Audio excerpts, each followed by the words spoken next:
बिस्मिल्लाहिर्रहमानिर्रहीम। Standard capital securities और scstrade.com।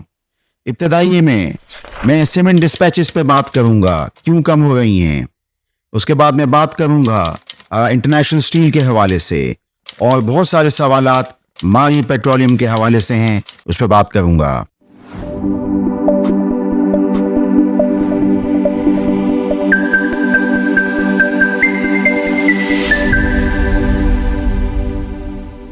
Cement dispatches किसी भी मुल्क की तरक्की का दारोमदार जहां बहुत सारी चीज़ों पे होता है। लोग जीडीपी के रेट को बताते हैं, तो जीडीपी रेट से बहुत ज़्यादा 100% कोरिलेशन होती है सीमेंट डिस्पैचेस की। और पाकिस्तान में अगर आप 10, 15, 20, 30 साल के डेटे को प्लॉट करें तो सीमेंट डिस्पैचेस हाईली कोरिलेटेड हैं, 100% कोरिलेटेड हैं जीडीपी रेट से। इस वक्त सीमेंट डिस्पैचेज में कमी वाक़ई हो रही है। फिस्कल ईयर 24 जो जून 30 को ख़त्म होता है, तो हमारे जो सीमेंट डिस्पैचेस कम 30 के थे वो तकरीबन 45 मिलियन टन से थोड़े ऊपर थे। ये सूरत हाल फिस्कल ईयर 21 और फिस्कल ईयर 22 जो पिछली हुकूमत थी उसमें मुख्तलिफ थी, जहाँ सीमेंट डिस्पैचेस रिकॉर्ड तोड़ रहे थे 55 मिलियन टन। अब ये है कि हम देखते हैं मंथली नंबर जो फिस्कल ईयर 25 जिसमें अब हम मौजूद हैं, जुलाई और अगस्त, उसमें कमी वाक़ई हो रही है। पिछले साल से 15 लाख टन जो है वो कम हो गया, यानी अगस्त के अंदर तकरीबन 3.3 मिलियन टन, जो पिछले साल इसी वक्त तकरीबन यानी 1 मिलियन टन से ज़्यादा था, यानी 4.56 मिलियन टन था। तो ये जो इतनी कमी वाक़ई हो रही है, तो ये थोड़ी सी परेशान कुन है इस लिहाज से, क्योंकि कंपनियां 2020 के बाद से 21 के बाद से एक्सपेंशन करके बैठी हुई हैं, और अब इनकी यूटिलाइजेशन लेवल्स जो हैं वो कम आ गए हैं। अभी तक जो हमने जैसे फौजी सीमेंट के नताइज देखे थे, तो उनका यूटिलाइजेशन 50-55% तक था। इसी तरीके से लकी सीमेंट का था, जो कि तकरीबन यानी 58-60% का पेटा था। तो इसी तरीके से जो बहुत सारी जो अच्छी बड़ी कंपनियां, जैसे मैंने आपको लकी और फौजी सीमेंट का बताया, इनके यूटिलाइजेशन लेवल फिर भी बेहतर थे। अब दूसरी कंपनीज भी हैं, जाहिर बात है उनके यूटिलाइजेशन लेवल जैसे मेपल लीफ वगैरह उनके ज़रा कम हैं। तो ये सूरत हाल पाकिस्तान में डेवलपमेंट तरक्की के हवाले से थोड़ी सी इस वक्त परेशान कुन है। हो सकता है कि इंटरेस्ट रेट्स अगर आगे आने वाली मॉनेटरी पॉलिसी जो चंद दिनों बाद है उसमें कम होते हैं, तो इस एक्टिविटी में हो सकता है इजाफा हो मुल्क में, तो सीमेंट डिस्पैचेस बढ़ जाएं। सीमेंट से ही रिलेटेड मैं फ्लैट स्टील के सेक्टर को देख रहा था, खुसूसन उसकी सबसे बड़ी कंपनी इंटरनेशनल स्टील को। मैंने उसका मॉडल देखा अपने तजियाकार का, तो उसमें मैंने देखा कि CRC कोल्ड रोल कॉयल, खाली उसकी जो कैपेसिटी यूटिलाइजेशन थी वो 10% से भी कम थी 2024 के फिस्कल में। अगर यह है कि बाहर उन्होंने गल्वनाइड पाइप जो हैं वो बेचे हैं, और उसकी कैपेसिटी और उसकी प्राइसिंग पे वो मॉडल, बिजनेस मॉडल चल गया, कामयाब हो गया, ये एक अलग बात है। वैल्यू एडिशन में गैल्वेनाइज्ड है।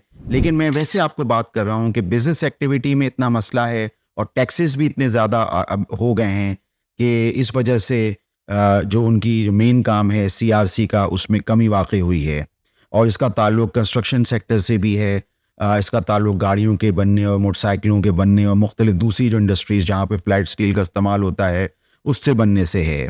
तो मैं समझता हूँ कि हम अल्लाह से दुआ करते हैं कि आगे आने वाले सालों में थोड़ी सी ग्रोथ फैक्टर पाकिस्तान में आए। पाकिस्तान तीसरी दुनिया का मुल्क है, तो हमारी लिस्टेड कंपनियाँ, मैन्युफैक्चरिंग कंपनियाँ, जो सीमेंट कंपनियाँ हैं, स्टील कंपनियाँ हैं, चाहे वो सरिये की हो लॉन्ग स्टील, या चाहे वो CRC या और गैल्वेनाइज्ड की हो, यानी जो फ्लैट स्टील, तो उसमें बेहतरी आए, नंबर्स बेहतर हों।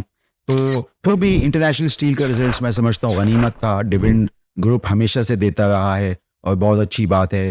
तो मैं अभी भी उनके रिजल्ट्स को अच्छा गर्दानता हूँ, और रेट बुरा नहीं है। आगे आने वाले वक्तों में हो सकता है कि फिस्कल ईयर 25 का जो सेकेंड हाफ है, जिसमें हम बहुत जल्द आ जाएंगे जनवरी के अंदर, तो उसमें जो है नंबर्स में बेहतरी आना शुरू होगी। उस वक्त तक इंटरेस्ट रेट्स कम होना शुरू हो जाएंगे। अब मैं बात करूंगा माई पेट्रोलियम पे। बहुत सारे सवालात माई पेट्रोलियम पे आ रहे हैं, इसमें कोई शक नहीं कि रिजल्ट्स अच्छे थे, लेकिन ये बात भी आपको बतानी है कि ये रिज़ल्ट्स 2-3 साल से एक्सपेक्टेड थे, ये कोई नई खबर नहीं थी। जो उसमें नई खबर थी वो खाली बोनस का इजरा था 800%। तो ये जो मौजूदा रेट्स हैं, ये बहुत सारे तज्ज़ियाकार बहुत पहले से देख रहे थे। 2500-2600 ये 2700 पे हम देखते हैं 3-4 महीने पहले और उससे पहले भी तो माही काफ़ी जमूद का शिकार था शेयर प्राइस। जो हमने देखा जो बोनस की अनाउंसमेंट के बाद जो है ये शेयर प्राइस में इज़ाफ़ा हुआ 3600 रुपए हो गई। तकरीबन अब इतनी ही एंटरप्राइज़ वैल्यू है। यानी जो एक तरह से टारगेट प्राइस होती है किसी भी कंपनी की, तो वो इस वक्त माही की भी जो शेयर प्राइस है वो एंटरप्राइज वैल्यू के बराबर है, क्योंकि उसमें जो मार्केट कैपिटलाइजेशन का आंसर है वो बढ़ रहा है। तो बहुत सारे इन्वेस्टर जो 2500-2600 पे इन्वेस्टेड थे, उनके लिए तो माही एक बहुत अट्रैक्टिव प्रोपोजिशन है कि वो उसके एक्स भी कर लें, उसका डिविडेंड भी ले लें, वो उसका बोनस भी ले लें। लेकिन बहुत सारे इन्वेस्टर्स जो लेट एंटर हुए 3200-3300 वगैरह पे, तो हो सकता है कि कलील मुद्दत शॉर्ट टर्म के लिए एक्स जो प्राइस है जो डिटर्मिन होगी, माही का बोनस और डिविडेंड 134 रुपये एक्स होगा 17 सितंबर को, तो उसके बाद ये डिटर्मिन होगी। तो हो सकता है कि वो पौने 400 इसके अलावा या इसके आसपास कोई प्राइस हो, 410 420।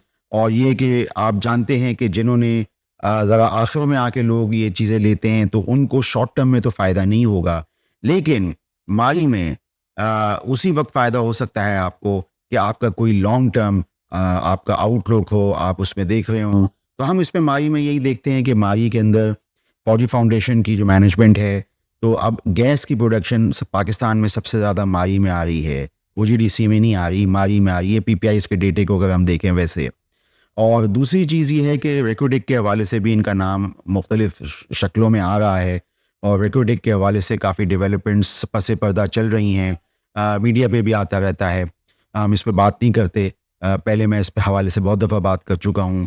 तो माई अगर इस हवाले से भी इसमें नाम आता है, तो 1-2 सालों के पर्सपेक्टिव से, लॉन्ग टर्म पर्सपेक्टिव से माई के जो शेयर होल्डर्स हैं, तो वो डिविडेंड या जो बोनस ले सकते हैं। लेकिन अगर कोई ये सोच रहा है कि कोई शॉर्ट टर्म पर्सपेक्टिव है, तो हो सकता है कि उसको शॉर्ट टर्म में इतना फ़ायदा ना हो।